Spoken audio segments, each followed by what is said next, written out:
MMS वाली चुड़ैल। रात के 1 बज रहे थे जब लॉज के सामने एक कार आके रुकी। कार में एक जवान लड़का और एक खूबसूरत लड़की थी। यही है वो लॉज, आज रात हमें यहीं रुकना है। ये तो बड़ी सुनसान जगह पर है, यहाँ कोई आता भी होगा? यहाँ कोई नहीं आता, तभी तो हम आए हैं यहाँ। मुझे तो डर लग रहा है। डरो मत, मैं हूं ना, चलो अंदर चलते हैं। ये कहकर वो लड़का कार से उतरा और लॉज को घूरने लगा। उसका चेहरा एकदम शांत था। वो दिखने में लंबा चौड़ा और काफी ताकतवर लग रहा था। उसने लॉज को देखकर कुछ सोचा और फिर लॉज के रिसेप्शन पे चला गया। उसके साथ आई लड़की भी कार से उतरकर उसके पीछे पीछे चली गई। दोनों रिसेप्शन पे पहुंचे। लड़के ने टेबल पे पड़ी घंटी बजाई। थोड़ी देर बाद रागनी चुड़ैल लॉज के मालिक के भेष में वहां आई और बोली, मैं इस लॉज का मालिक हूँ, आपकी क्या मदद कर सकता हूँ? हमें आज रात के लिए एक रूम चाहिए। हाँ हाँ, क्यों नहीं, ये लीजिए आपके रूम की चाबी, रूम नंबर 13। दोनों चाबी लेके अपने रूम में चले गए। अंदर जाते ही वो लड़का रूम को अंदर से बंद कर देता है। उसकी जेब में एक छोटी सी बोतल रखी थी। वो उस बोतल का सारा रस एक ग्लास में डालता है और उस लड़की को दे देता है। लो, इसे पी लो, फिर तुम्हें डर नहीं लगेगा। क्या है इसमें? कुछ नहीं, बस आज रात जो तुम्हारे साथ होगा उसी की तैयारी है। मतलब? बस और कोई सवाल नहीं, चुपचाप पी लो इसे।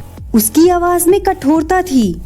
लड़की डरते डरते पूरा गिलास पी जाती है। उसका सर चकराने लगता है। मेरा सर चकरा रहा है। ये क्या हो रहा है मुझे सर? कुछ नहीं होगा तुम्हें, तुम बस बेड पे लेट जाओ। लेकिन सर, लड़की कुछ बोलते बोलते ही बेहोश हो जाती है और वो लड़का उसे बेड पे लिटा देता है और खुद बेड के पास पड़े एक सोफे पे बैठकर उस लड़की को घूरने लगता है। उसके दिमाग में बहुत कुछ चल रहा था, मगर उसकी आंखें हर वक्त उस लड़की पे थी, जो कि आने वाले खतरे से अनजान बेड पे बेहोश पड़ी थी। उसका चेहरा बड़ा मासूम लग रहा था। वो लड़का उसी मासूम चेहरे पे अपनी नजर बनाए हुए था कि तभी जोर से बिजली कड़की। वो लड़का झट से उठता है, मगर वो लड़की बेड से गायब होती है। वो लड़का अपनी कोट की जेब से एक छड़ी निकालता है कि तभी एक भयानक हंसी सुनाई देती है। वो लड़का पीछे मुड़ता है और हैरान हो जाता है। वो लड़की हवा में उड़ रही होती है।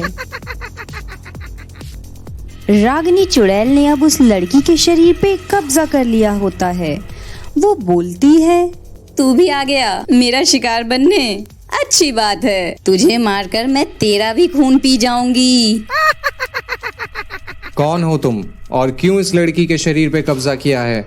मेरा नाम रागिनी है, रागिनी। इस लॉज के मालिक ने मेरी इज्जत लूट के मुझे मार डाला, तभी से मैं यहाँ भटकती हूँ।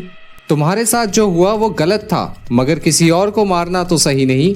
जब तक मैं यहाँ हूँ ऐसे ही भटकती रहूंगी और लोगों का खून पीती रहूंगी। ये बोलते ही रागिनी अपनी काली शक्तियाँ उस लड़के पे छोड़ देती है, मगर वो लड़का झट से एक मंत्र पढ़ता है और अपनी छड़ी रागिनी की तरफ करते हुए अपनी कलाई झटकता है। उस लड़के की छड़ी से एक दिव्य रोशनी निकलती है और रागिनी की काली शक्तियों से टकराकर उन्हें खत्म कर देती है। रागिनी ये सब देखकर चौंक पड़ती है। वो फिर से अपनी काली शक्तियां उस लड़के की तरफ फेंकती है और जवाब में वो लड़का भी कुछ मंत्र पढ़ के छड़ी को झटकता है। फिर से एक दिव्य रोशनी छड़ी से निकलती है और रागिनी की काली शक्तियों को खत्म कर देती है। रागिनी ये देखकर गुस्से से लाल हो जाती है। कौन है तू जो मेरी काली शक्तियों से टकराने की हिम्मत कर रहा है? हिम्मत? ये तो मेरा काम है। विक्रांत चिंगारी मेरा नाम है। विक्रांत चिंगारी? हाँ, भूतों का शिकारी मैं हूँ, विक्रांत चिंगारी। तू कितना भी बड़ा शिकारी हो, मेरा शिकार नहीं कर पाएगा। रुक, अभी बताती हूँ तुझे। रागिनी उस लड़के पे एक बड़ा हमला करने ही वाली होती है कि तभी वो लड़का एक मंत्र पढ़ के छड़ी को झटकता है। इस बार एक बड़ी और विशाल रोशनी छड़ी से निकलती है और रागिनी से टकराती है। रागिनी की चीख निकल जाती है। अरे दैया, मार डाला रे। रागिनी चुड़ैल की आत्मा चीखते हुए उस लड़की के शरीर से निकलती है और गायब हो जाती है। उस लड़की का शरीर बेड पे गिर पड़ता है। विक्रांत झट से बेड पे लपकता है और उस लड़की को होश में लाने लगता है। रोजी, रोजी, चलो उठो अब। क्या हुआ सर? आपने उस चुड़ैल को पकड़ा? नहीं, ये सच है कि रागिनी चुड़ैल ने कई लोगों का खून किया है, मगर इसकी वजह उसके साथ हुआ अन्याय है। आप सही कह रहे हैं सर, मगर वो जिस तरह से लोगों का खून कर रही है उसे रोकना ही पड़ेगा। उसने लॉज के मालिक को तो मार दिया, मगर उसकी आत्मा अभी भी यहीं भटक रही है। अगर हम क्या सर? रागिनी का खून हुआ था, मगर आज तक उसकी लाश नहीं मिली। अगर हम उसकी लाश ढूंढ के उसका क्रियाकर्म कर दें तो उसकी आत्मा को शांति मिल जाएगी। मगर हम उसकी लाश ढूंढेंगे कहाँ? रागिनी का खून इसी लॉज में हुआ था और उसकी आत्मा भी यहीं भटकती है। जरूर उसकी लाश भी यहीं होनी चाहिए। हमें सुबह सूरज निकलने से पहले उसकी लाश ढूंढनी है और उसका अंतिम संस्कार करना होगा, तभी उसकी आत्मा को शांति मिलेगी। रोजी और विक्रांत रागिनी की लाश को ढूंढते हुए लॉज का चप्पा चप्पा छान मारते हैं। सर, हमने तो सभी रूम्स देख लिए, पर रागिनी की लाश तो कहीं नहीं मिली। सभी रूम्स नहीं, अभी इस लॉज का स्टोर रूम बाकी है। चलो उसे भी देखते हैं। दोनों स्टोर रूम का दरवाजा खोलते हैं। सर, लगता है यहाँ कोई सालों से नहीं आया है। कितनी धूल जमी है। यहाँ भी कोई लाश नहीं, बस कुछ पुराना सामान है और एक पुराना संदूक। ये संदूक काफी बड़ा है, इसमें लाश आराम से छुपाई जा सकती है। इसे खोल के देखते हैं। विक्रांत और रोजी जैसे ही उस संदूक को खोलते हैं, रोजी के मुंह से चीख निकल जाती है। सर, ये तो किसी का कंकाल है। किसी का नहीं, ये रागिनी का कंकाल है। इसे बाहर ले जाके इसका अंतिम संस्कार कर देते हैं ताकि रागिनी की आत्मा को हमेशा के लिए मुक्ति मिल जाए। रोजी और विक्रांत दोनों मिलकर संदूक को लॉज के बाहर ले जाते हैं और रागिनी के कंकाल का क्रियाकर्म कर देते हैं। रागिनी जो ये सब देख रही थी, विक्रांत का धन्यवाद करती है और गायब हो जाती है। देखिए सर, रागिनी की आत्मा गायब हो गई। आपने ये केस भी सॉल्व कर दिया।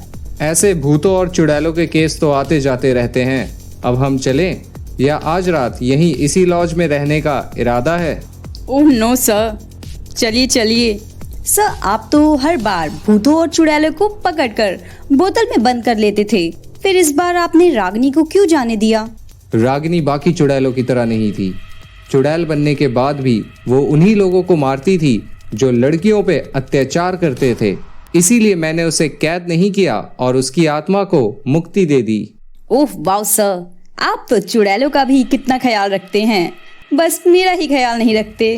क्या कहा तुमने? कुछ नहीं सर, वो मैं कह रही थी एक नया केस आया है।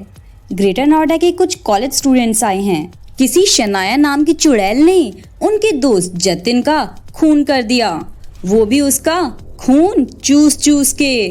अच्छा, उन्हें अंदर भेजो। सर, मेरा नाम शीना है और ये मेरे फ्रेंड्स हैं, साहिल, रवीना, वरुण और रोहित। हम सब अपने फ्लैट पे पूल पार्टी कर रहे थे कि तभी शनाया नाम की लड़की ने हमारे दोस्त जतिन का खून कर दिया, वो भी उसका खून चूस चूस के।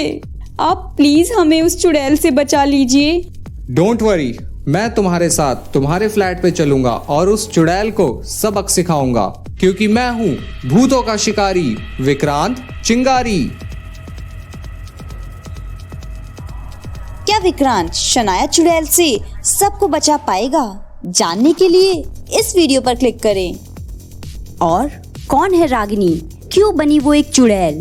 क्या हुआ था रागिनी के साथ? जानने के लिए इस वीडियो पर क्लिक करें। अब तक की कहानी कैसी लगी आपको? कमेंट में अपनी राय अवश्य दें।